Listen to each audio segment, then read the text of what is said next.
एक बार की बात है, द्वारकानाथ श्री कृष्ण अपने महल में दातुन कर रहे थे और रुक्मणी जी स्वयं अपने हाथों में जल लिए उनकी सेवा में वहीं पर खड़ी थी। अचानक द्वारकानाथ हंसने लगे। रुक्मणी जी ने उन्हें हंसते हुए देखकर विचार किया कि शायद मेरी सेवा में कोई कमी रह गई हो, इसीलिए द्वारकानाथ हंस रहे हैं। तो रुक्मणी जी ने भगवान श्री कृष्ण से पूछा कि प्रभु, आप दातुन करते समय अचानक से इस तरह हंस क्यों पड़े? क्या मुझसे कोई गलती हो गई है? कृपया मुझे अपने हंसने की वजह बताएं। तो इस पर श्री कृष्ण बोले, नहीं प्रिय, आपसे सेवा में त्रुटि होना कैसे संभव है? आप ऐसा मत सोचिए, बात कुछ और है।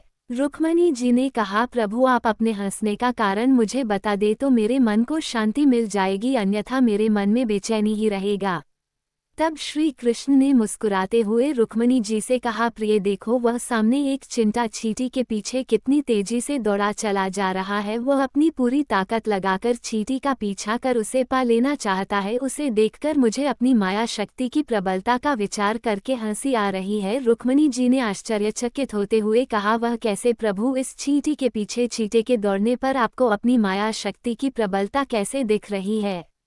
भगवान श्री कृष्ण ने कहा, मैं इस चींटे को 14 बार इंद्र बना चुका हूँ। 14 बार देवराज के पद का भोग करने पर भी इसकी भोगलिप्सा समाप्त नहीं हुई है। ये देखकर मुझे हंसी आ गई।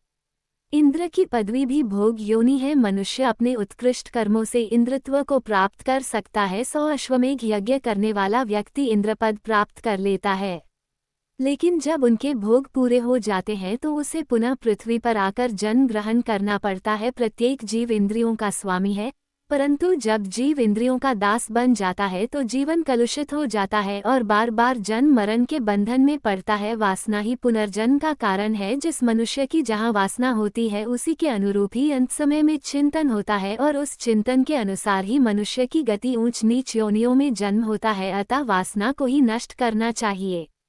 वासना पर विजय पाना ही सुखी होने का उपाय है। इसके लिए एक श्लोक है, बुझेन काम अग्नि तुलसी कहूँ, विषय भोग बहु घी ते।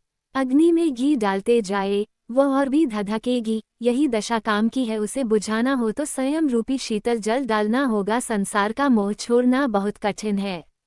वासनाएं बढ़ती हैं तो भोग बढ़ते हैं, इससे संसार कटु हो जाता है। वासनाएं जब तक कि क्षीण न हो तब तक मुक्ति नहीं मिलती है। पूर्वजन का शरीर तो चला गया, परंतु का शरीर तो निकला, लेकिन पूर्वजन का मन नहीं था। नास्ति तृष्णा सम दुख, नास्ति त्याग सम सुखम।